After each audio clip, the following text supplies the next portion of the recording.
Hello on the planet and beyond. I'm Sade between here and there, and today's topic is surveillance. Okay, that is divided into two portions. You have offensive and defensive, and we're going to focus more on the defensive portion.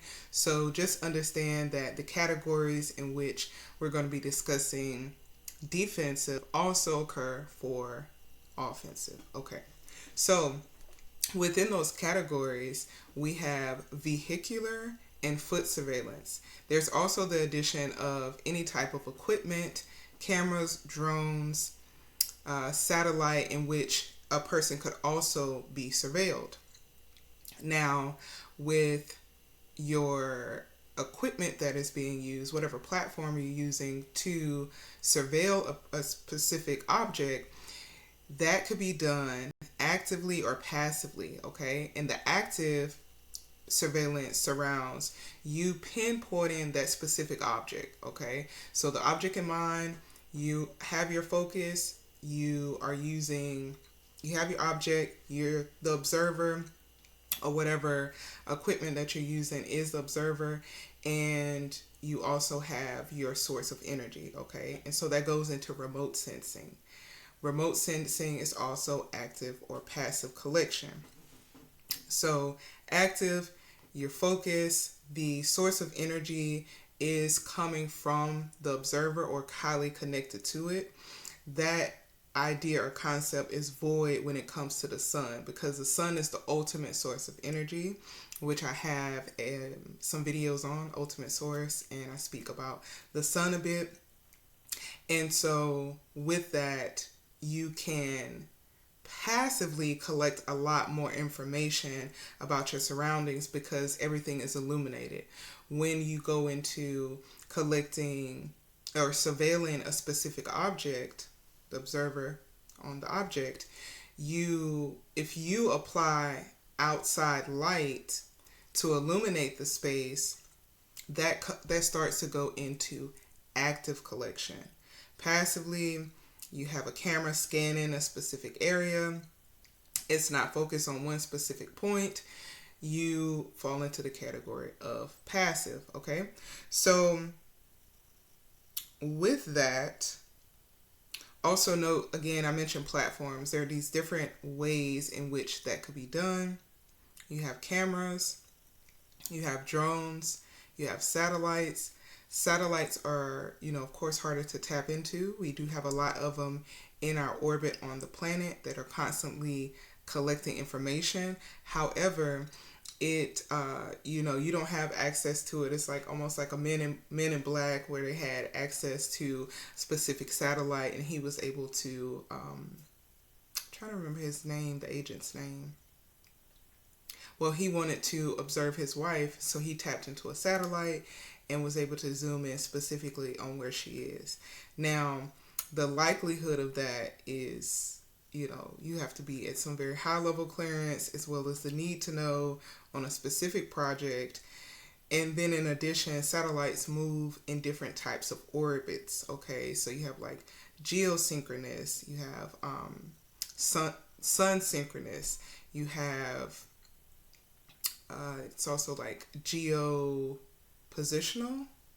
I'll come back to that because I want to make sure that I give you all the exact names for it. So based on its orbit, you're going to collect certain information because of the time and space, that continuum. Okay, so to be able to zoom in on one person and to stand there for a long time, for her to look up, this planet is moving, the planets around the planet are moving. We are in a constant continuum, and so therefore that type of operation is void. Okay. So with foot surveillance, okay, so foot surveillance, on the defensive side, you want to be able to observe if you are being followed on foot, okay?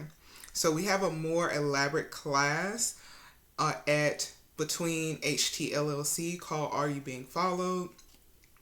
And that's going to give you even more details, but I'm going to give you some nuggets of information that you can use. I definitely want to spread information and awareness about different topics. However, our classes are jam-packed of information, and that way you'll be able to interact with our mediators and to get the answers that you need to best fit whatever interests you have. Okay, so back to foot surveillance. If you feel that you might be followed, okay, these are some precautions that you can take to avoid being a victim. Okay, so if you're walking down the street, say you're in Italy, a lot of the structures, the buildings are very close to one another, and so therefore you want to position yourself closer to the middle of the street. You don't want to continually walk in the middle of the street, because now you become a target for vehicles to actually injure you. However, staying closer to the center is going to allow you to have a more clear field of view to see who's approaching you, who's the assailant, okay? But if you're hanging tight to a building, someone can pull you into an alleyway, attack you, assault you, etc. So that's one thing that you can do on the defensive side to protect yourself, is positioning yourself to where you as an individual have more time to react to whatever is incoming, okay? And so with whoever is following you, ways for you to identify if that is occurring, the best way I like to view it is to take a look at their shoes, okay? Also, other identifying characteristics, what they're wearing, their gait, if they have a watch. So watches, shoes, things of that nature are harder to switch while a person is pursuing a target, okay? So a person could have on layers and they switch their top off, dresses, whatever, what have you.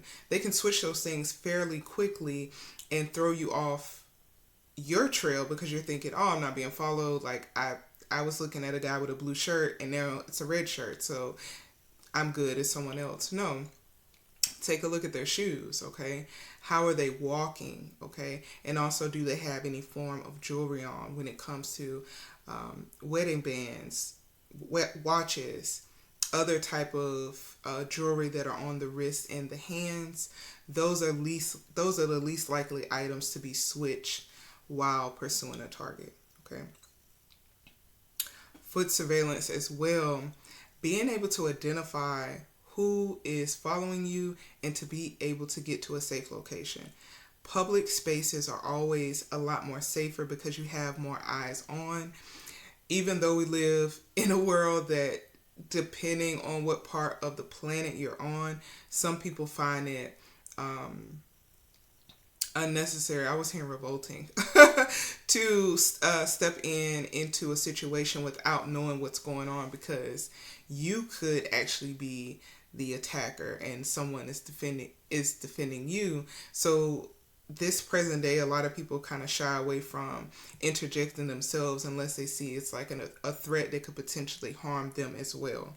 So public spaces, getting high ground. So if you go into a public space like a mall, always get to the highest floor, but then also be aware of how to exit that building or facility, okay? Because if you have to literally flee, you need to be able to maneuver fairly quickly, okay? However, that high ground is going to allow you to see if that individual is following you. Do it in a manner in which you're constantly moving forward. However, take some glances back to ensure your 360 is covered, okay? Moving forward, 360, that's what you need to do. If you're, some movies where people are constantly looking behind them, those are the ones that always end up captured, okay? So vehicular surveillance. If someone is following you in a vehicle, the best things to do, get in the make and model of the vehicle as well as the color. And being able to identify any type of features of the vehicle that are different from its stock or lot model, like fresh off the lot, no scratch, no dents or anything like that. But if you're able to see something like maybe something hanging in the in the mirror, if you're able to see any sorts of dents, identifiable dents and scratches on the vehicle, that will allow you to report that effectively, as well as the license plate. So note with license plates, when there's a 30-day tag, it cannot be ran. The information cannot be extracted as to who they are, those connections, phone numbers, etc. if it's 30-day tags. If it's just a regular a license plate, all the information can be extracted through security forces. The databases that they use, they're able to have access to that information. Following you on the highway, okay? If you need to shake your tail, is the tail is whoever's trailing you. If you need to shake your tail, you need to be able to get quickly off an exit, okay? And when you get off an exit, yes, take the exit and then take a right, because you'll be able to get right into the flow of traffic, after which you're going to want to be making left turns, okay? Max amount, 3, okay? Because if you're making 4 turns, what does that sound like? What geometric shape is that? A square, okay? Get those squares about my circle.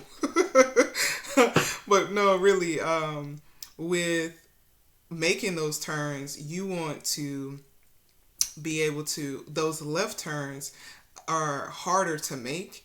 And so if someone is trailing you, you are going to start to know for sure, oh, they're following me because I've made this amount of turns and I still have this vehicle on my tail, okay? And so from there, you're going to want, again, to get to a public space. I don't necessarily agree with getting out of your vehicle because the vehicle can be a protection itself. However, if it comes to that point where traffic becomes thick, where you're not able to maneuver as much, you know the area, it's like, okay, I have to do something, then yes, you can exit the vehicle, but ensure that you're able to get into a space that is safe, not just stumbling into a bar and you find out the bar just has 3 tables and it's just you and the owner in there. You know, like get to a very populated public space to where you can shake somebody off, especially if you're going to like games, football, soccer, baseball. There's going to be a lot of people moving and you can be able to shake that trail or that tail quickly, okay? So when identification, shoes, vehicle, make and model, left turns, also combat parking. I always combat park, sense of service, it makes sense, eyes front, okay? In the military, when you have to get out of Dodge, literally it saves so much time because your eyes are in the front. So with the vehicle, you are in a stationary position, however moving, and so you need to position yourself to where your eyes are still in the front. So being able to back into a space, so when you need to quickly get out of an area, you can hop in your vehicle and you can proceed forward, okay? And so that's important too when it comes to people in a panic. I always think about there were some incidents at a movie theater and, you know, people in the parking lot scrambling, get into their vehicles, and everybody just pulls in real quick. However, if you're parking away from the mass population in a parking lot as well as combat parking, you increase your chances of being able to exit that space quickly and effectively. With parking lots, okay, if someone is surveilling you, you need to understand where the exits are of that parking lot, okay? What are those exits? What do those exits lead to? As well as, do you see anyone staged close to those exits? Because you can have more than one trail. Like if you're somebody high level, alphabet soup, alphabet boys, ABC, 1, 2, 3, okay? Those are numbers, okay? But if it's a situation like that, then you need to be able to identify, okay, oh, this is trail number 2, this is trail number 3, and be able to list those. Okay, so in route, sometimes those things will be kept in the brain. However, having a notebook, I suggest having a notebook period in your vehicle. Maps, binoculars, a weapon, a pen for your notebook, a compass. Those are the things I feel like should be in the vehicle when it comes to navigating. Now, we'll get into another segment when we talk about just protection of the vehicle, jumper cables, winter readiness, all that. Let me actually write that down because we're shifting into the winter season. Well, we're in autumn, and then eventually we'll be in the winter season. So autumn would be a good time to start expressing winter safety.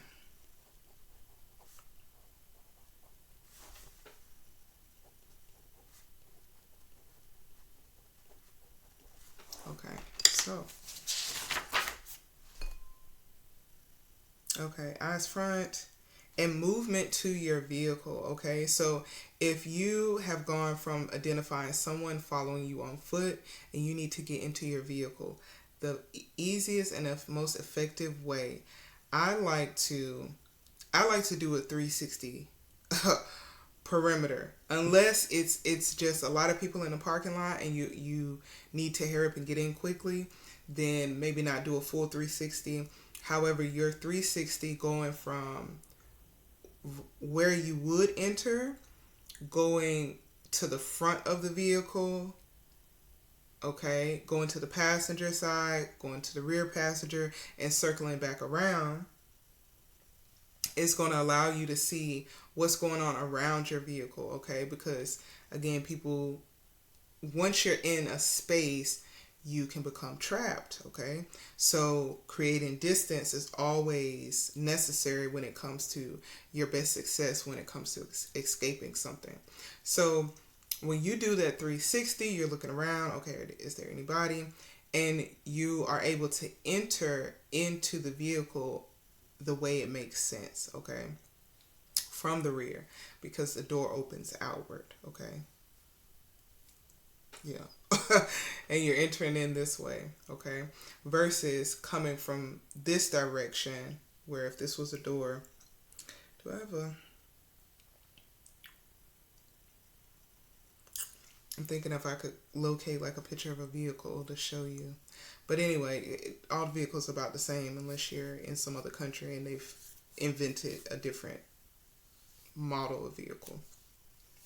So entering in from the rear, quickly get in, lock the doors. That's it. No finagling around, whoop-de-woo. Also, when you're approaching your vehicle, be ready to enter the vehicle, not fumbling with your keys. All those things, that space and time is important, okay, when it comes to movement, your safety, etc., okay? Get into that vehicle quickly. And again, if you're not able to do the full 360 around the vehicle, just approach the vehicle from the rear going to the driver's side, okay? And that'll give you a nice field of view from the rear, and you can look across. If you got tinted windows, then it's a different scenario, but you're able to see from the rear to the front of the vehicle what's going on and what's happening around it, okay? So, I think that's all I want to get into here.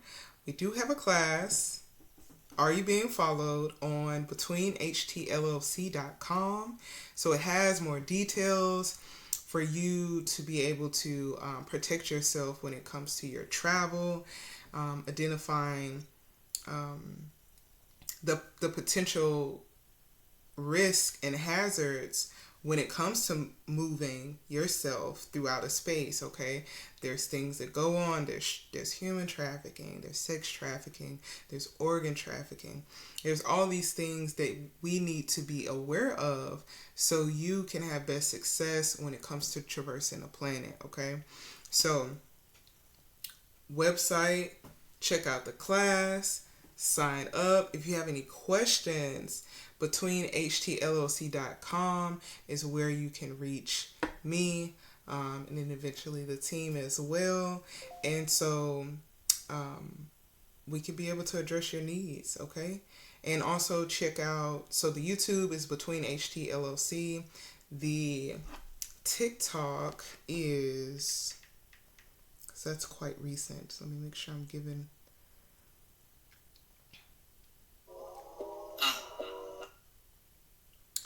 So it's listed as between, interesting, between dot here dot THER1. I might need to change that because I want all of my social media to be comprehensive, and you already know between HTLOC, between here and there. So let's see how we can edit that. I'll worry about that off camera. But thank you for your time. Thank you for your interest. Thank you for being here in general. I look forward to being able to put out more information. There's a lot of categories, and I'm going to start to put them in certain categories to where you can easily reach the information, because I am an intelligence analyst, a researcher, an environmental scientist, a community leader, did I say researcher? Researcher. As well as some other little knickknacks that I'm into when it comes to information technology, when it comes to networking, programming, all those types of things, when it comes to the computer side, the technology side. And so, yeah, there's quite a bit of information to share. I also want to give a shout out to my Marine homies, okay?